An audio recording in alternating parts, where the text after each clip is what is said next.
งานเฉลิมฉลองส่งท้ายปีเก่า2025และต้อนรับปีใหม่2026อยู่ที่นครปักเสงานเฉลิมฉลองส่งท้ายปีเก่า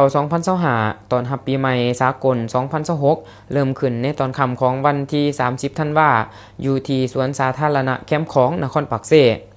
ท่านสุขวิสัยศรีสมหวังประธานคณะกรรมการปกครองนครปักเสได้กล่าวเปิดงานว่าการจัดกิจกรรมงานเฉลิมฉลองส่งท้ายปีเก่าคศ2025และต้อนรับปีใหม่คศ2026ในครั้งนี้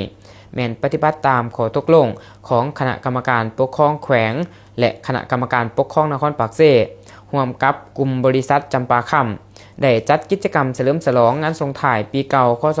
2025และต้อนรับปีใหม่คศ2026จุดประสงค์ก็เพื่อเป็นการยกระดับงานเฉลิมฉลองส่งท้ายปีเก่าปี2025และต้อนรับปีใหม่ปี2026ที่นครปักเส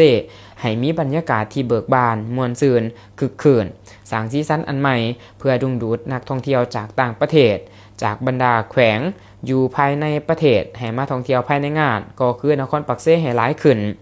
ทั้งเป็นการส่งเสริมการสื่อการขายของพ่อแม่ประชาชนชาวนครปักเสเว้ารวมก็คือชาวแขวงจำปาสักตามทิศสร้างเศรษฐกิจเอกราชเป็นเจ้าตนเองซึ่งงานนี้จัดขึ้นในวันที่30-31ธันวาคมซึ่งมีหลายกิจกรรมก็คือวันที่30ธันวาคมเป็นมื้อเปิดงานซึ่งมีกิจกรรมเครื่องเล่นเด็กน้อยต่างๆการตั้งบูธขายอาหารเครื่องดื่มงานแสดงคอนเสิร์ตของนักศิลปินจากภายในและต่างประเทศเริ่มแต่เวลา 19 โมงประกอบมีวงปากเซ่แบนด์1วง X0 วงบอยมูดวงลิปตาและในวันที่31ธันวาคมมีกิจกรรมค้าขายเครื่องเล่นหารขายอาหารเครื่องดื่มงานแสดงคอนเสิร์ตของนักศิลปินจากภายในและต่างประเทศเริ่มแต่เวลา 19 โมงเป็นต้นไปประกอบมีวงปากเซ่แบนด์วง Whatever วง ทูเนน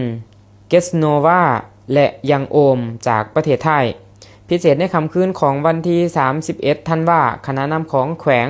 นครก็จะได้มาร่วมงานเฉลิมฉลองส่งท้ายปีเก่าและต้อนรับปีใหม่และร่วมนับถอยหลังเข้าดาวพร้อมทั้งอวยพรปีใหม่จากนั้นก็จะมีการจุดพลุไฟเฉลิมฉลองจำนวน50ลูกสำหรับการจัดกิจกรรมเฉลิมฉลองในครั้งนี้ถือเป็นงานที่ยิ่งใหญ่ระดับประเทศมีมวลชนมาเข้าร่วมเป็นจำนวนหลวงหลายฉะนั้นขอเรียกร้องให้ทุกภาคส่วนจึงเป็นเจ้าการในการปฏิบัติระเบียบกฎหมายเฉลิมฉลองอย่างมีสติและความเป็นเจ้าการร่วมกันเป็นต้นแม่นเวียกงานรักษาความสงบปลอดภัยขอให้ทุกคนต้องเอาใจใส่ปฏิบัติอย่างเคร่งครัดการปฏิบัติกฎระเบียบจราจรเวลาเมาก็บ่ให้ขับรถและขับรถโดยบ่ใส่ความไวเกินขอบเขตจากนั้นก็ให้เป็นเจ้าการรักษาวัตถุสิ่งของที่มีค่าของตนในเวลามาร่วมงานเพื่อบ่ให้บุคคลบ่ดีฉวยโอกาสลักทรัพย์สินสิ่งของและอื่นๆ